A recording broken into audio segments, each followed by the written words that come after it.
Hello friends, இன்றைக்கி என்ன ரெசிபின்னு பார்த்தீங்கன்னா மீன் குழம்பு தான் பண்ணியிருக்கேன் மண் சட்டியில், அதுவும் விறகு அடுப்பில். ஸோ ஃபஸ்ட்டு சட்டியில் கொஞ்சமாக கடலெண்ணெய் ஊற்றிட்டு 1/2 ஸ்பூன் கடுகு 1/2 ஸ்பூன் வெந்தயம் ஆட் பண்ணிக்கலாம்.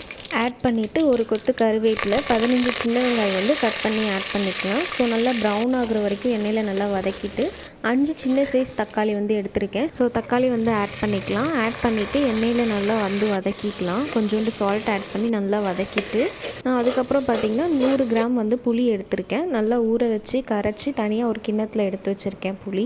ஸோ அதில் வந்து பார்த்திங்கன்னா 4 ஸ்பூன் வந்து குழம்பு மிளகாத்தூள், அப்புறம் 1/2 ஸ்பூன் வந்து மஞ்சள் தூள், அப்புறம் இந்த டிஷ்க்கு தேவையான அளவுக்கு சால்ட். ஸோ எல்லாத்தையும் ஆட் பண்ணிவிட்டு நல்லா கலந்துட்டு அதுக்கப்புறம் இந்த வதக்கி வச்சுருக்கிறதுல வந்து நம்ம ஆட் பண்ணிக்கலாம்.